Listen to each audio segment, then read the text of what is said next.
The internet is perhaps the greatest human invention in modern human history. But how does it work? It's all ones and zeros. Everything is ones and zeros. This video is ones and zeros. Just a lot of them. This is called binary code. 0 means 1, 1 means 1, 1, 0 means 2, 1, 1 means 3, and so on. The ones and zeros are stored in something called the RAM in a computer, where each part of it has an electronic charge, positive or negative, translating into ones and zeros. But that's all good.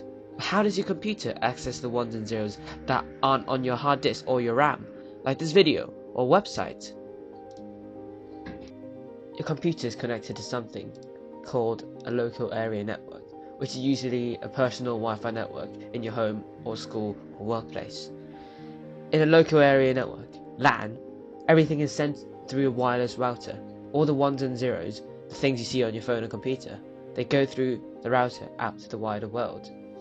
The router is connected to the World Wide Web and other networks on the internet through a telephone or fiber cable. The World Wide Web is called a wide area network. That means the network covers a large area and is not privately managed.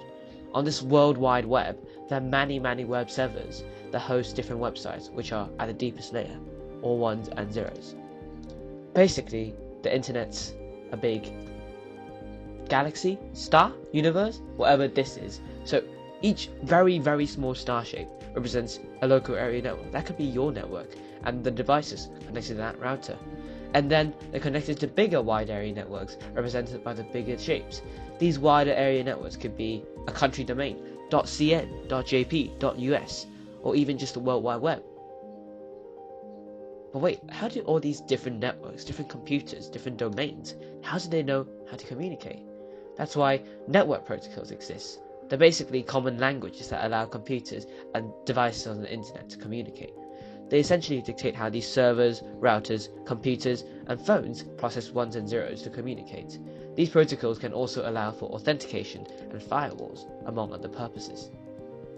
So through all of these processes, when you want to access a website, let's say bbc.co.uk/news, you type it into a web browser like Chrome or Edge. So what does the browser do? The browser client then sends bbc.co.uk/news in the form of binary code, ones and zeros, to something called the domain name server, DNS.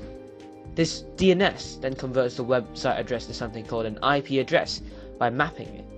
An IP address looks something like this: 212.58.244.67. Every website on the internet has an IP address behind it. After that, your computer sends a GET request to the IP address, such as 212.58.244.67 on the web server it belongs to, and then the web server sends a web page to your web browser. All of this has to go through a protocol, the TCP/IP. There's a set of network protocols that provides a complete system for sending, transmitting, and formatting data across the network or to other networks. This data usually goes through something we call a packet. The entire web page isn't sent as one piece, but rather the data it holds is split into many different packets. This is done so that different computers can load data at the same time, as data is being sent in smaller packets as opposed to larger clumps. So how does this data shown on your computer? It's represented as a web page on your computer through another protocol, the Hypertext Transfer Protocol. This one loads web pages using hypertext links, such as HTML, which is a form of coding websites, hypertext markup language. And that's it. That's how your computer goes from processing the web address and then loading it. It seems complicated and long, right? But all of this happens in a matter of seconds. Millions of zeros being sent forth every second, just for you to look at the news. The internet's great. It's a wonderful thing. It's so complicated, but so easy to use.